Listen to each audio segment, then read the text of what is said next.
It looks like people are still joining, so we'll give folks just another minute to get on.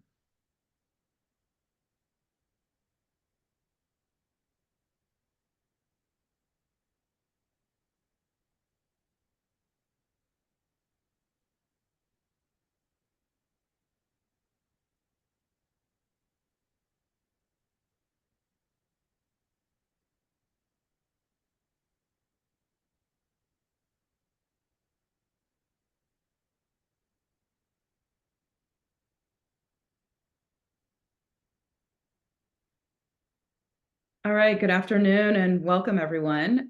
Thank you for joining us to discuss the future of U.S. clean energy manufacturing and the impacts that may be expected from the upcoming 2024 election. My name is Christine Turner, and I'm a partner at Boundary Stone Partners. And we are a team of leading clean energy and climate experts. And we have the leading firm on climate advisory and government affairs at the intersection of technology, policy, and finance. So today we're going to be talking about the U.S. clean energy manufacturing, and we'll do just a brief overview of what we've seen over the last couple of years of clean energy manufacturing, and then jump into a panel discussion with our panelists, and then have Q&A. So if anyone in the audience has questions you'd like us to take on, please put those in the Q&A function, and we will get to as many as we can at the end of the webinar. So at Boundary Stone Partners, we sit at the intersection of technology, policy, and finance. We have offices in Washington, D.C., in San Francisco, and Los Angeles, and we work to prepare our clients for what's ahead, short-term and long-term, offering our collective experience in government and industry and finance to help our clients thrive in the rapidly evolving world of energy and climate policy. And we work both with experts on our team and folks outside in the field. And today we're really lucky to have two of those experts in clean energy manufacturing with us.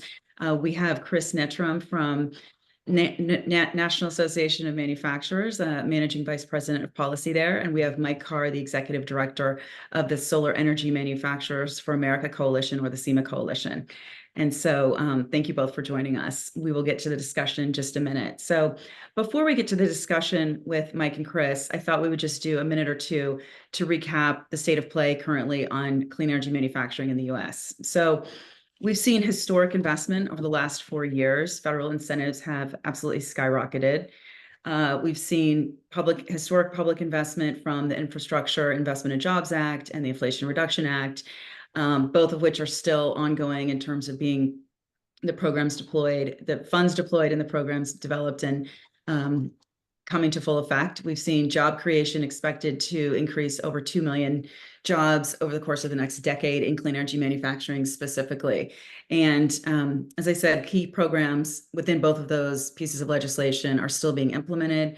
And we know that the Biden administration is working to issue awards before the upcoming election, and also finalize some of the key tax credit guidance before the election. We've seen this investment across a number of different technologies: solar, wind, nuclear, EVs, batteries. You can see here some of the announcements that have been put out there for facilities and potential jobs, and what that means for each of these technologies. And we've also seen this investment happen really in a dispersed way across the country. So you can see here investments that have been announced all over the country on each of these technologies. And I think that bodes really well for the durability, hopefully, of a lot of these policies and for manufacturing in general. So with that, let's turn to our panelists, and we can jump in. So maybe we can jump in with a question for both of you first. How have the IRA and the infrastructure laws changed U.S. manufacturing sector over the last few years? Maybe Mike, we'll start with you and then hear from Chris. Okay, great. Thanks, Christine, and thanks to everybody for joining. I think the IRA in particular, but also the IIJA spelled a real sea change when it came to supporting for manufacturing in the United States, particularly in the clean energy sector. And so what we saw immediately after passage of the IRA incentives, particularly the 45X incentives in the solar and wind and battery space, was an immediate uptick in interest and a belief that Many of these industries, which had sort of atrophied over the last decade or so, the companies felt like they could actually get back into the game. Those incentives, I think, were designed to be durable, were designed to incentivize rapid deployment, and most importantly, I think, building at scale. And so I think, if you look at the breadth of the announcements across the space, it was not only a number of factories, but factories at a globally competitive scale that could potentially keep these companies in the game for the longer term. So it was a huge step forward and really grabbed the attention of the manufacturing community. We can talk a little bit more about this. I think uncertainties began to be introduced into the process, and that has in some spaces slowed down the progress. But the energy and the fundamentals of making these substantial investments still remains very, very positive. Great. Look, Mike, I agree with everything that you had to say. And Christine, thank you for that introduction. Really appreciate it. Let me start first with telling you why we care about it. So the NAM, National Association of Manufacturers, we've got 14,000 companies in all industry segments, energy, technology, you name it, across the board in all 50 states. And as an industry, we consume about 1/3 of all of the nation's energy. So there is strong support for an all of the above energy policy within the manufacturing community. And so, that there was, I agree with Mike, there was a lot of interest and enthusiasm around the passage of the IRA. Now, to be clear, the energy title of the IRA, not the drug pricing or tax increase titles of the IRA, that is not something anyone was excited about in the manufacturing community. But the energy provisions of the IRA, if implemented correctly, could lead to historic investments in new and emerging technologies that create more energy sources to power manufacturing growth in the United States. But, approving the IRA was only half of the battle, right? The other half is actually getting the funds out of the door. Actually, a third of the battle. Approving the legislation, a third of the battle. Getting the funds out the door is the third of the battle, which, we're seeing some challenges there. I think of the hydrogen tax credit and some of the requirements that Treasury has put on those that could make it more difficult to access those funds to actually underwrite some new hydrogen projects in the U.S. But then, the final third of the battle is where I'm hearing the most concern from my members, and that is really the need for a comprehensive manufacturing strategy. Approving the funds, getting the funds out of the door, that is great and it is important, but it's part of a larger ecosystem in which the industry operates. So you need a competitive tax code, workforce development, permitting reform, so projects can actually move forward, and regulatory certainty. And on the regulatory front, beyond the IRA, what we've seen over the past few years is a rash of aspirational regulations that make it more difficult to meet the goals of the IRA, and in some instances make those credits less attractive, like the hydrogen tax credit I just described. But there's others that simply will make it impossible to move forward. So, the EPA's recent PM 2.5 regulations that set a standard that is essentially background in much of the country, impossible to meet, and also makes it impossible to get a permit to build anything new. How can you possibly meet the goals of a green energy bill if you can't get a permit to do anything? And the final piece I would say that I keep hearing from the members is that there is a timing element to all of this, right? We really are in the middle of a true global battle for industrial investment. Everyone in the world, every country, every person in the world felt the effects of the COVID supply chain crisis, and it really exposed critical risks in the sourcing of materials for everyone, for every country, not just the US. So as a result, governments all around the world are racing to secure similar investments as the US in energy, batteries, semiconductors. I mean, you name it, right? These are the technologies that folks are chasing. And so without a meaningful manufacturing strategy that brings all the elements together and makes the US the source for those, the question isn't whether an investment moves forward, it's whether it moves forward in America. And that terrifies me and many of my members. And, Christine, if I may too, I think Chris brought up a really good point that it is worth emphasizing a little bit more. And I think part of what really drove the IRA investments in manufacturing was that supply shock that we saw in COVID and through COVID, and it helped crystallize, I think, some of the missteps over the recent decades that have allowed our sort of industrial base to become hollowed out in several key areas.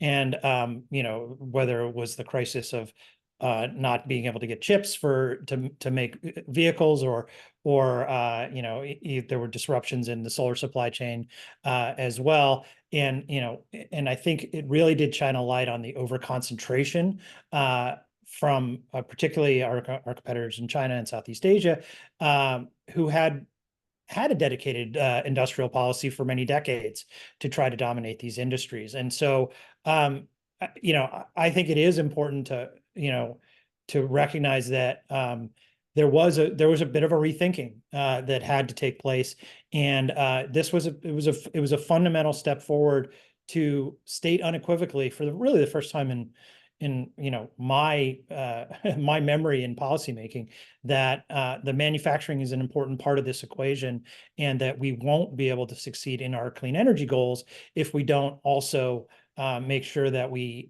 have enough manufacturing and enough of the core elements of manufacturing to succeed.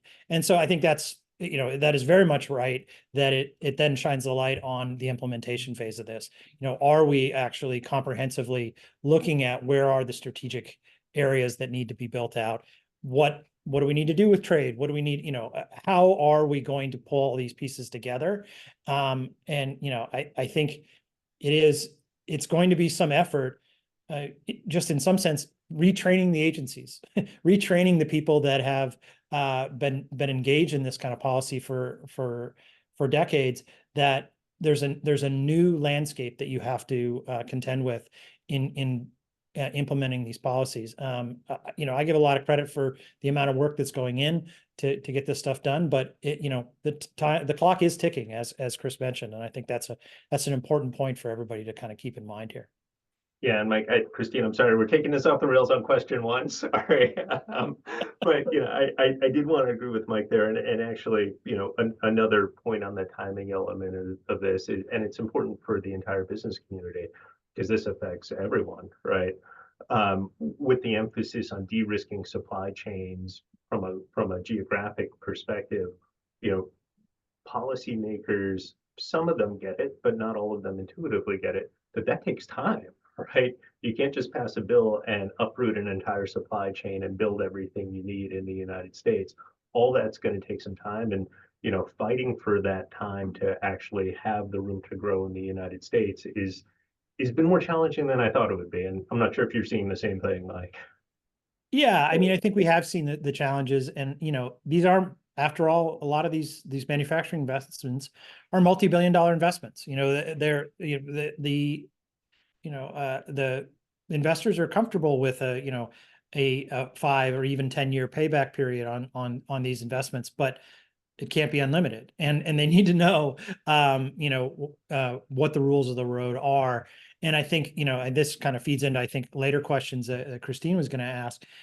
Certainty really does come up over and over and over again, and so this is the tension. Even if you have somewhat like-minded approaches, things just get paused because I don't know, people don't know what the world's going to look like in 6 months. And so to the extent that things can happen fast and happen with a degree of certainty about the future, that I think is really critical for securing these investments longer term. Yeah, thank you those are a lot of good issues to surface. So maybe turning to the election as we look towards November, for each of you, what do you see as the major priorities in a clean energy manufacturing agenda for either a Biden second term or a Trump second term? And relatedly, how would control of Congress impact that agenda over the next 2 years? So maybe Chris, let's hear from you first, and then we'll go to Mike. Sure, there's a lot to bite off in there. So let me I'm going to table the congressional piece of it to start with, and just go kind of what I see in a Biden 2.0 or Trump 2.0. So looking at Biden 2.0, I expect that there's going to be a continued emphasis on decarbonization efforts through the regulatory process, right? What we've seen to date is the administration pursuing an all-of-government approach to climate policy, and I expect that to continue, right? And that's going to have ramifications throughout the manufacturing supply chain. There are some things that we know for sure are going to be coming up. For example, next year, in the next term, we expect next rules on ozone, right? I'm expecting renewed greenhouse gas regulations for existing natural gas plants. I'm expecting additional PFAS regulations. And I'm also concerned about continued regulations on the incentives, continued restrictions on the incentives from the IRA and the infrastructure bill that are based on energy sources, right? Do we include or exclude natural gas from the sources that can power things to obtain those credits? Now, those are the direct impacts. I also think there's going to be surprising things that we need to be prepared for, right? In the first Biden term, we've seen climate regulations from the SEC and the FAR Council, which I had never heard of before. But now we have to be on guard for that, as well as things like the DOE's LNG pause. That's not something that we expected to happen. And I think the industry needs to be prepared for a continuation of this whole government approach. Now, under Trump 2.0, I suspect there'll be efforts to roll back a lot of the Biden climate regulatory agenda with an emphasis on light touch regulations. One of the concerns I have there is the approach to the incentives from the IRA and the infrastructure bill. Some manufacturers, as Mike mentioned, some manufacturers are planning multi-billion-dollar investments for which these incentives are a critical part of the ROI. Any change to those programs could put at risk the jobs that we expect to flow from those programs.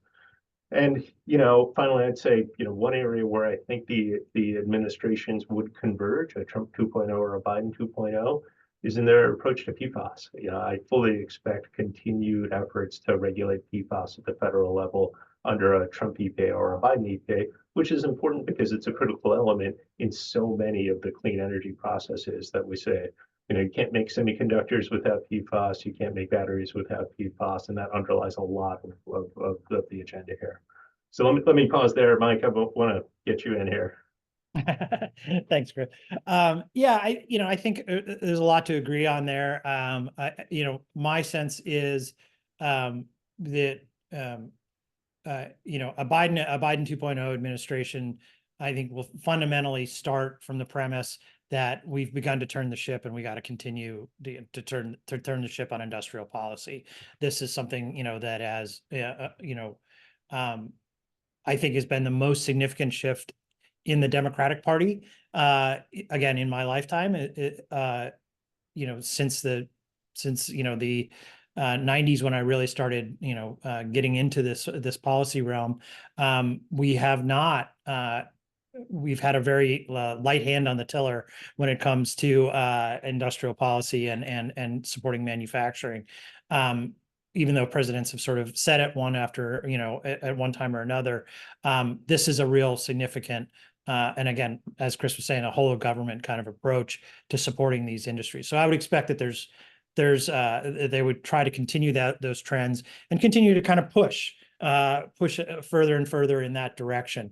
I think one thing that is really notable was the extent to which, I know solar pretty well. Some of these components, for decades, people have just assumed that they would just never be made in the United States. And then, in the wake of the IRA, some of these factories were announced to produce precisely these components that nobody thought would be produced in the United States. That has a sort of a snowball effect. When you sort of design a policy and with like the faint hope that maybe they'll start to produce this thing in the United States, and then a bunch of factories get announced, they're actually on the ground, workers are going in and out, then suddenly you say, oh, well, maybe we can do more of this, and then you got to have to think about what are the supporting policies. Obviously, trade is a big piece of that. I think it's maybe a little bit beyond the ambit of this, but it's something that I think is continuing to be worked through. Implementation of the guidance, there's no earthly way that it's all going to be done by the end of this year. And so there's a great deal more to be done there. And frankly, that guidance needs to be adjusted. Things need to be adjusted, and you need to react to changing circumstances. And so I think, again, with an administration that has ownership of the existing set of policies and feels like they have to follow through on it, you're gonna see continued pressure on that. I think with a Trump 2.0 administration, they will want to make their own stamps on this, and obviously there are schisms within the party. There are schisms as there are in any party. And so, there's a sense that, that maybe the pendulum has swung too far in one direction. And so, that introduces some uncertainty among some of these technology classes. Will I be a favored technology? The President Trump has said on the stump, he hates wind energy. I don't know what that means at the end of the day for policy. But it is certainly something that introduces an uncertainty around, am I going to be singled out? Can this ecosystem that's being built, is it fragile? But and again, to talk about the Congress for a moment, traditionally Congress has been a little bit of a counterweight to too strong a swing in one direction or another. And certainly when it comes to these manufacturing investments, as Chris mentioned, I mean, it would be, I would say, a historically unique breaking of faith with the manufacturing community if you were to repeal tax credits that people had bet billions of dollars in investments against. So I think they would have to think very, very hard about that. And I think that's probably why you've seen some of that rhetoric around repealing all of the IRA, why you've seen that start to moderate a little bit. I think it is hard to see that. The flip side of that is there are errors. There are certain miscalculations that were probably made. There are just straight up drafting errors in the IRA that do need to be fixed. And so I think there is reason to hope that there is more talk about continuity and about kind of continuing the progress across these technology spaces. And we'll have to monitor how that comes about, but hopefully Congress does kind of play that traditional moderating role of not undermining their own sort of credibility going forward. I agree with all that, and I will say, Mike, just to dig on one point that you said. At one point in the 1990s, I was in high school, so I don't know what you were doing in the 90s, but I was not there with you. Older than you think. That's right. On the congressional part, I agree with all of that, right? I think Congress is going to be the moderating force here. And look, we're not even to November 2024, but once the new president gets sworn in, whether it's Biden or Trump, everyone is running for president immediately, right? You've got an immediate lame duck. And you flip back to that map that we started this presentation with the location of these investments. There's some really politically sensitive states in which those investments are being made. So as you start to game through what is good for the party as a whole, what is good for a potential candidate individually, I think that acts as sort of a brake on what you can do here, even if the intent is to roll back or the hope is to roll back significant parts of the IRA. I think you look at, do you want to be responsible for reducing investment in Ohio or Michigan, Wisconsin, Arizona? I mean, I think the answer politically is no, but the policy answer may be a little bit different. And then, I think the composition of what Congress looks like matters as well, right? As you said, there are different factions, competing factions in each party there. There is not a monolith on the Republican side or the Democratic side. And it's hard to know who will rule the day in each chamber within that party, or how new leadership, because there will be a new leader on the Republican side in the Senate if the House goes away. How do they actually navigate through that caucus? And Speaker Johnson continues on the House side.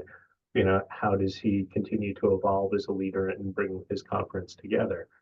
Um, and the one thing we haven't talked about here is whether or not there's unified control, right? Because that's an entirely different dynamic. If reconciliation is on the table for either R's or D's, we can have very different outcomes here. A reconciliation package for R's, absent that limiting factor of beyond 2024, could take a swing at some of these energy provisions, and a reconciliation package for D's could perhaps enhance some of these energy provisions.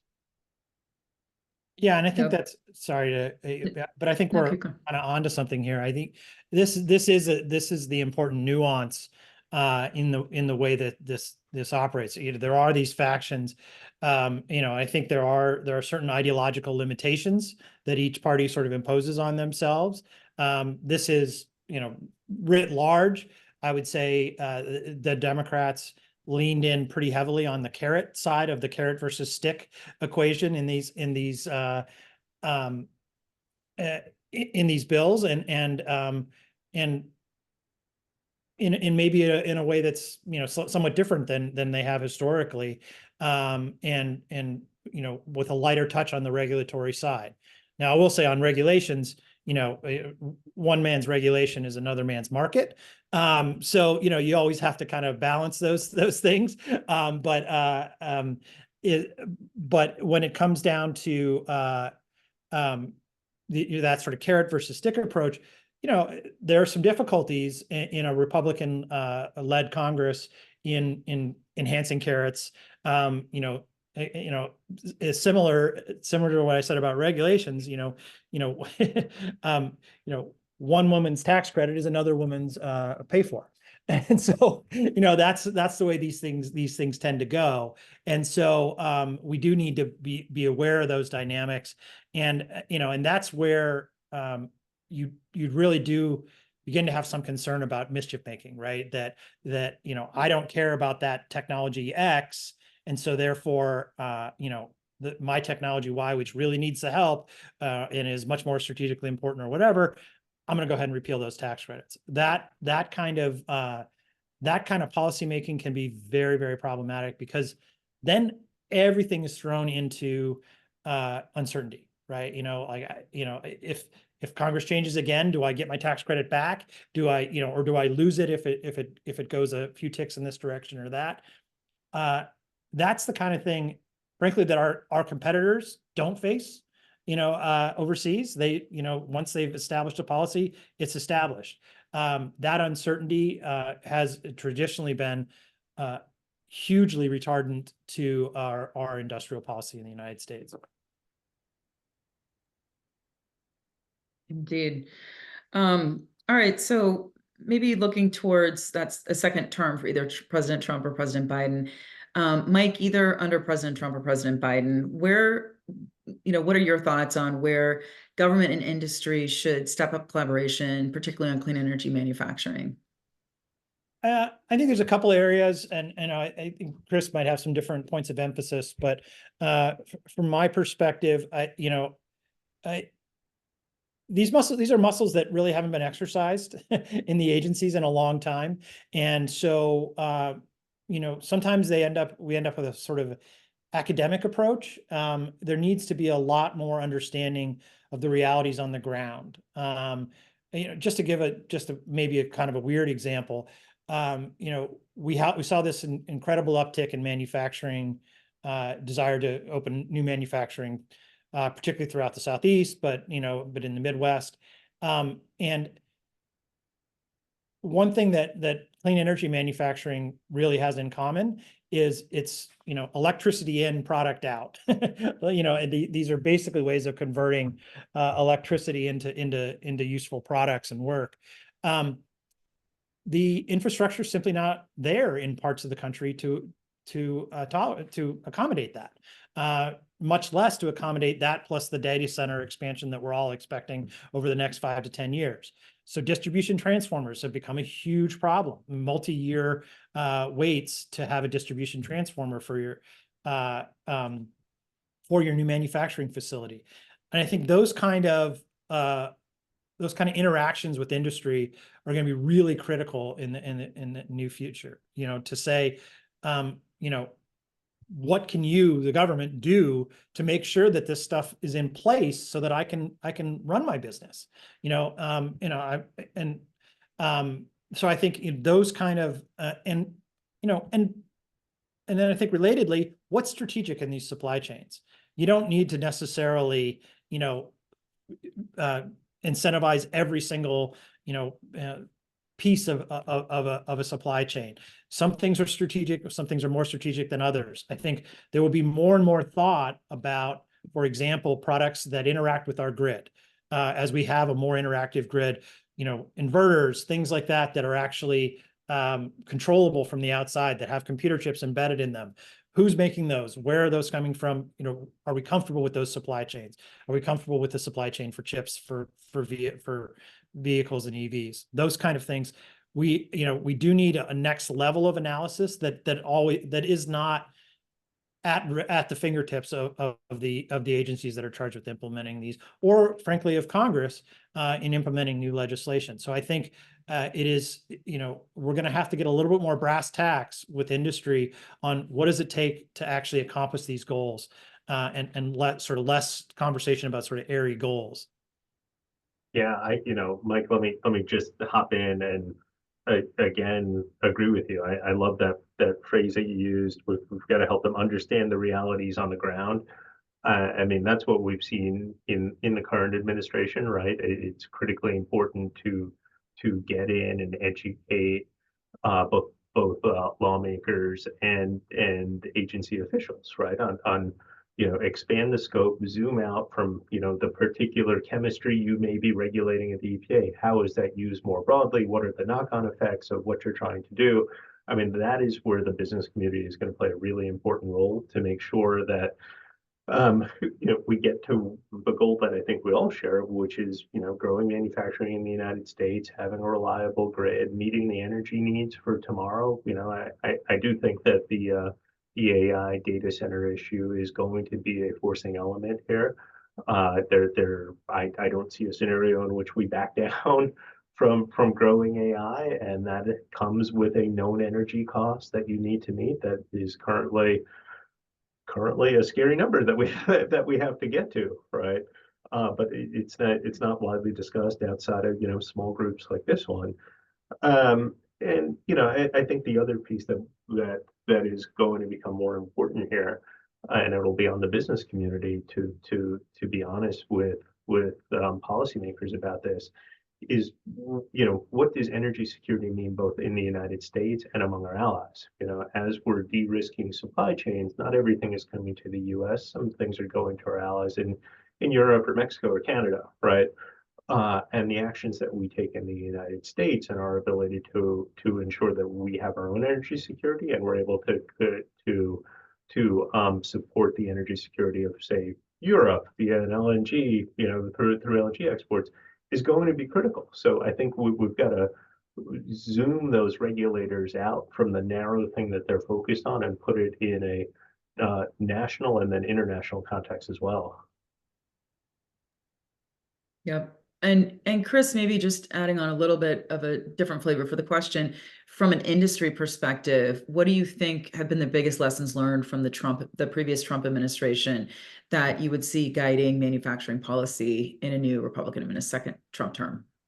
Yeah, I think that's a great question. From the previous Trump administration, and I believe that this will be true, all indications is that this will be true, is that the administration would view manufacturing as a critical sector without using the term critical sector. It's an industry that growing it will be politically important to the administration.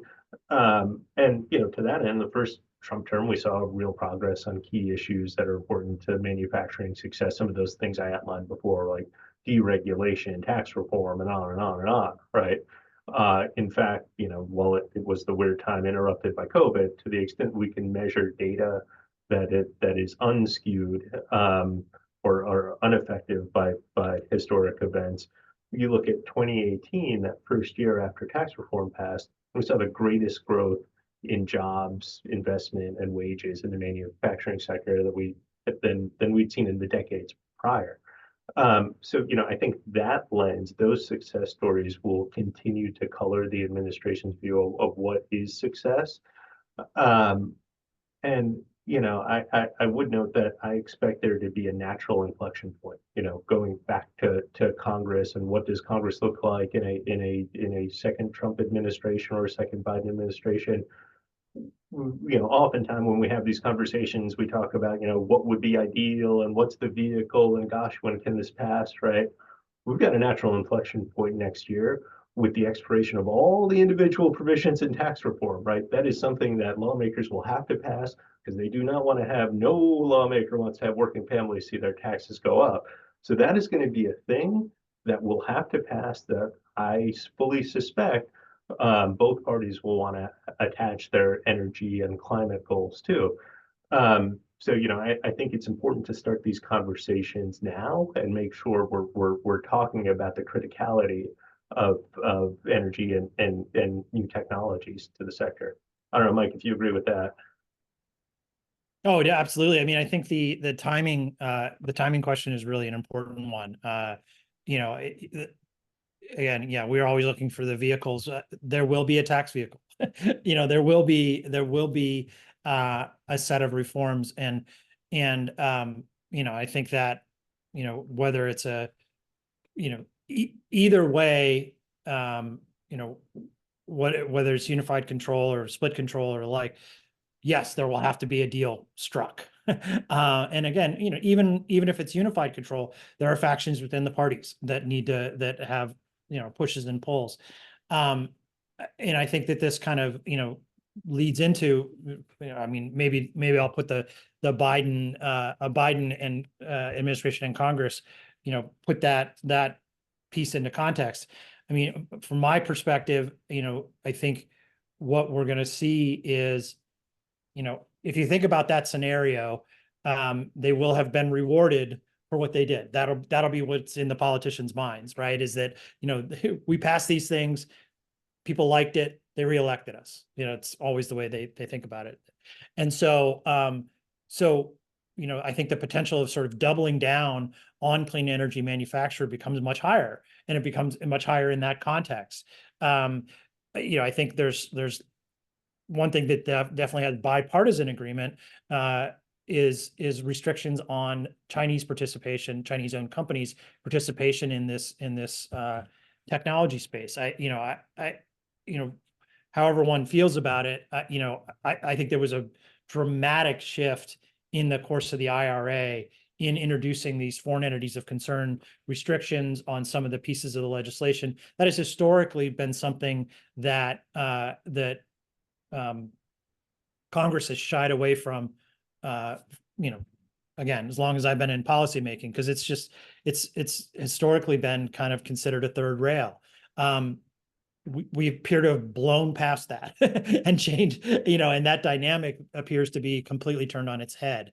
Now, you have, members sort of competing for how tough they could be on a Chinese-owned enterprise in the United States. Whether, however you feel about that, I think that is just the reality of the political situation. And so I think there will be continued pressure to move in that direction. And again, this is another area where industry really needs to kind of raise their hand and make themselves heard on this, because, historically we've looked at this and we've said, well, things are invented here, and then people make them overseas, and we got to protect our IP and the like. Well, we now have a very, very strong competitor out there that has been working on these technologies for years, and in some cases, in technologies where the United States has sort of left the field. So re-entering that field means figuring out the right way to collaborate, the right way to figure out how to work, again, like as Chris was saying, with our allies, to increase our energy security, increase our security around these industries, and importantly, to advance the technologies. And I think that's something that the industry can really bring back to the fore, is to paint that picture of how cooperation or, or protection, how that affects that technology development industry by industry. And I think it's just something that it is a discussion that is only now being joined. And I'm sorry, Christine, we are taking this way off the rails. No, that's great. I was going to ask you for your take on that. Please go ahead. Yeah, I wanted to actually pull on a thread that Mike raised earlier because I think it's important and it's kind of baked in here. I'd love to get his thoughts on it. Is the importance of either administration, Biden 2.0 or Trump 2.0, their approach to international trade, right? What we've seen from both, well, particularly from the Biden administration, is a pullback, a hesitancy to engage in the world to negotiate new market opening trade agreements, right? We saw less of that under Trump, but both have a strong anti-China streak running through them. If we move forward, this is going to require us maybe changing the political calculus around trade. It's been all carrot and no stick to this point. If we're revamping supply chains to be within our borders, within allies' borders, how do we actually re-engage in the world in a way that reflects political reality? And I think Mike was hinting at that earlier, but I'd love to get some of his thoughts on that. Yeah, I think that's an important point. I mean, I think the fact of the matter is the politicians, as they always do, are reflecting the political reality that they see back home.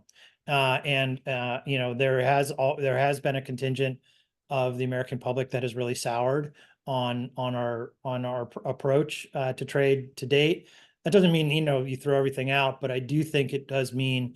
And then that, and I should mention this, that coupled with the real supply shocks that we saw coming out of COVID, that led to global inflation, to a global economic slowdown, and that I think has reset a lot of expectations around trade, and this is always going to be a tricky place for manufacturing because they want export markets, they want the ability to interact with trading partners and kind of use specialization, use the learnings that exist. So you don't want to I think you want to guard against full on isolationism. You want to guard against sort of ideologically driven positions here,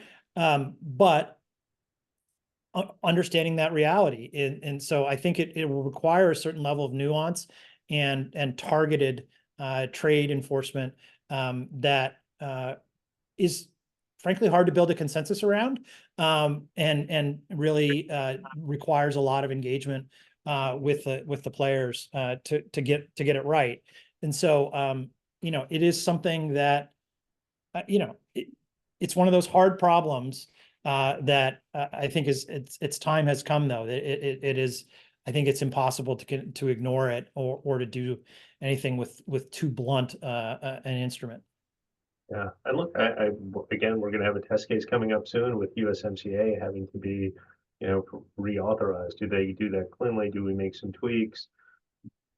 Does either administration actually move forward with, either a full free trade agreement with the UK or maybe some more narrow critical minerals agreements that are going to be necessary if we actually want to achieve some of the goals of the IRA? We've got to secure those supplies of critical minerals. I think all of that comes to a head really shortly. Gosh, Mike, it looks like we're going to be busy for the next couple of years. I believe so. Yeah. Just, I guess, following up on that a little bit, if the Biden administration gets a second term, where do you think they'll come down on some of these big open questions on manufacturing that we've raised? Yeah, I think they've telegraphed kind of where they want to go. I don't see any dramatic turns. I mean, I think people think about policymaking in DC, and it's a little bit like turning the aircraft carrier. It takes an awful long time to do it. I think that a second Biden term, they would feel like they had they were validated in where they wanted to push in manufacturing, and they'll want to complete that turn of the aircraft carrier, and so and make it hard to turn back. So I think you get the points of emphasis already. I think there will be,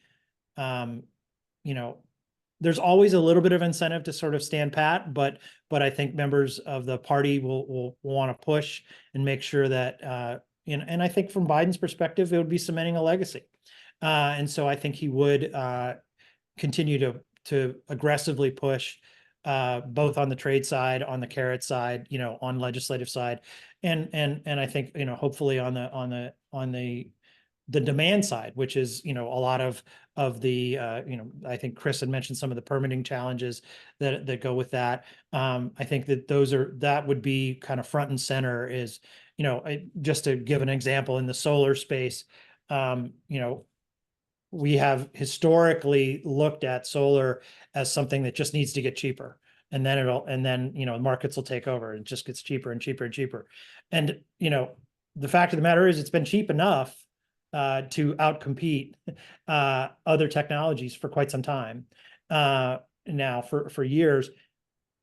The things that are holding up its fuller deployment are now outside of the price, outside of sort of free market principles.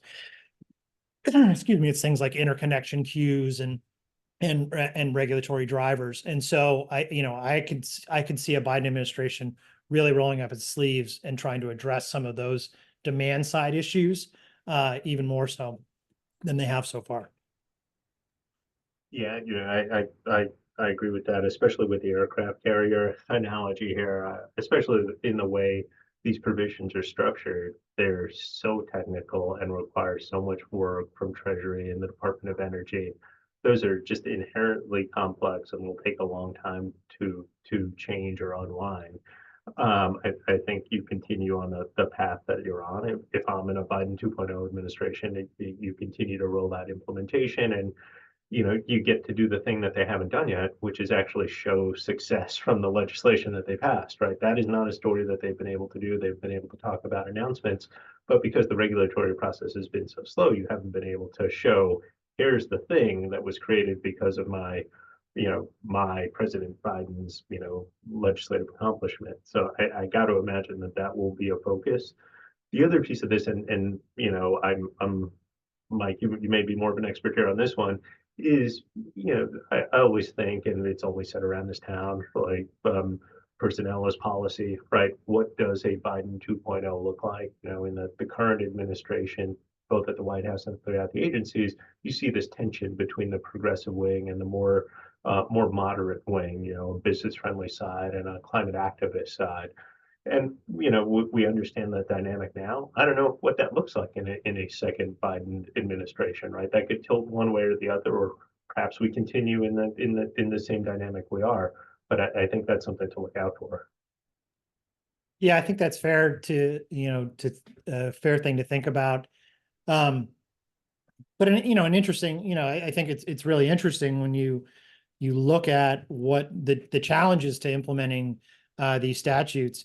The IIJA developed a whole new, deployment piece of the Department of Energy around manufacturing, and that meant hiring hundreds of people. The tax credits in the IRA are somewhat unique in their implementation, and I think have presented a real challenge to the Treasury Department in designing the regulations around it, because historically, the tax code to them is regulations and loopholes, and they just go around and they look for loopholes and they close the loopholes. They're not historically being held responsible for, did something get built because you did this the right way? So, it's not just a muscle that's atrophied there, it's a muscle they don't have. And so they, and I think just to get to Chris's point, they had to hire people that now had a very different view of the world, or had a different set of expertise. It wasn't just around, how do I interpret this piece of language in the tax code? And, it's, what will taxpayers actually do as a result of this incentive? And are they doing the thing that Congress intended them to do? Are they making the investments we needed them to make, that Congress wanted them to make? And that's a tough challenge for people that have just never had to have that kind of scope on or vision on the world before. So, I think those people are being hired even to this day, and would continue to be hired. And so, I think this is the personnel point that Chris made is, it takes a while to put your real stamp on the administrative state. It's fairly large, and that's part of why it's so difficult to turn the ship. But the longer you're at it, the more there's sort of a coherent policy approach, the more likelihood that you're going to have a successful, lasting imprint on that personnel. Great, thank you. So maybe a final question for both of you, and then we have a couple of audience questions. But you've both worked inside government and with industry. What do you think are the keys to effectively shaping policy from the outside, and how would you recommend implementing some of the policy recommendations you've talked about today to folks listening today, either under a Biden or a Trump administration? Go ahead, Chris. Sure. I think there's really two key points here for either a Biden or Trump administration. And the first is credibility, right? Credibility is important. You have to know who you work for. You've got to be honest. You can't be afraid to speak truth to power. And really, you can't be afraid to disagree, right? You have more to gain from engaging with a supposed enemy on your issue than you think, right? And that can yield unexpected benefits, and you start to build unexpected allies in places that they didn't have before, which we've seen in both administrations. We don't see eye to eye on every issue with every administration, and having the ability to go in and say, this is why I disagree, is really important in many ways. I find it to be more important and more beneficial than those areas in which you agree and you're expected to agree, right? You're just a voice in the crowd at that point. If you position yourself as an honest broker in a credible way, it's important. And that credibility, I think, really rests on data, on your ability to produce data that is compelling, that is important, that is credible, right? You have to have rigorous data. You just can't crank out, any old thing and say blah, right? I think, an academic approach, a really rigorous approach to data is impactful here. And I've seen it, move the needle in some of the discussions we've been having with both administrations. And, the second point I would make here, and, these are two presidents that are, I think I can credibly say that there's people that have strong views about both of them, right? And people will have strong views about people in their administrations. They just will. That is the reality of America in 2024. I would say, remember that we're all Americans. We're all working together, right? Our shared goal is a stronger, more prosperous America. Go into every conversation with that. And look, sometimes you may be proved wrong, and you may have someone that fundamentally does not share that worldview. But more often than not, I think you'll find an ally on the other side of the screen or the phone or the table. I don't know, Mike. What do you think? No, I think that's exactly it. I think very well said. I mean, I think my basic answer is engagement, engagement, engagement, right? I can't think of the number of times that we've sort of talked to industry players or, manufacturers, or, even outside of the manufacturing space, where it's like, they say, well, I see that this is the rule. I wish it was different, right? But it's, and they just sort of feel like they have to live under it. Tell people why it's wrong, right? These things are not immutable. My experience, I've been, again, show my age. I've been in DC, 30 years now, and yeah, 30 years now. And it is, I think, to a person, whatever side of the aisle, people come here, people would do work in these agencies, work in these administrations because they believe in what they're doing. They're here to try to accomplish things. And if you can give people the sense of how they can accomplish their, their goals, right? You're most of the time you're in there because they want to hear what works. They're there, they will make mistakes along the way. We'll try things that don't make sense. And, a lot of times, I would hear, some companies say, oh, that was my competitor. They must have lobbied for that. No, they probably didn't. They just probably didn't know any, the people who wrote the policy probably just didn't know any better. You probably, it's probably against my interest to say that lobbyists are not all powerful, but they're not all powerful. I disagree. I disagree. But it is, the fact of the matter is, spend the time, assume that the policymaker on the other side is acting in good faith and is actually and shares your objectives. And then, you can find out if maybe they don't. But, but if that's your starting point, you're going to succeed more often than you're going to fail. Great. Well, I think we have time maybe for one question from the audience. So I'll just give you each maybe a minute to respond.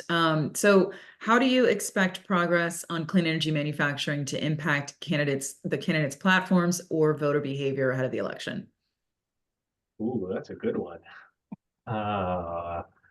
Gosh, I think on the voter behavior piece, I think progress on clean energy manufacturing, to the extent it translates into jobs and projects moving forward where there's a tangible benefit, that moves the needle with voters. Creating jobs in the places in which these projects have been announced are going to be really important. But again, we look at the ecosystem in which these projects exist, with the permitting challenges, the workforce challenges, on and on and on. I don't think I think it's unlikely we get to a point where at scale you see significant progress on these projects across the United States. Yeah, I think I would say that, it just, don't ask me to predict voter behavior because, been around too long for that. But I would say that it takes time. It takes time for these things to trickle out. There are certain facilities that have opened their doors and begun manufacturing, and you see people, sort of streaming in and out every day. That's going to have an effect on the voting public. But again, by November, probably not this year. I mean, not in numbers that are going to move the needle, but that translates, to the, when you talk about politicians' behavior, if they see that beginning of that movement, then that becomes something that they can look to with some hope in 2 or 4 years, when next time they're up, and remember, not, 2/3 of the Senate isn't even on the ballot this year. And all the people who are looking at president, they're already looking, as Chris said earlier, the next presidential campaign starts, January 21st. People will be thinking about how this plays out over time. And again, I think, establishing some real momentum will move the needle as long as we, can give it some time to do so. And of course, elevating the stories to make it real to both voters and to the politicians is going to be the key to really making this impactful over the long term. Well, thank you both. I think that's probably all the time we have for questions, but I just want to again thank you, Mike and Chris, for joining us today, sharing your expertise and getting into some interesting dialogue. And thank you to all of our attendees who joined us as well. So we are continuing to at Boundary Stone, we have continuing our webinar series on the Climate24 election series. We have more webinars coming up roughly on a monthly basis. We also have a climate newsletter. Happy to have you all sign up for that. And if you have other questions or want to subscribe, please email us at electionimpacts2024@Boundary Stone. And with that, thank you all very much for joining us. And we look forward to continuing dialogue on all these important issues. Thanks. Thanks, everybody. Thanks, Chris. Thanks, Christine. Thank you. Thanks, Mike. Thanks, Mhm. Christine.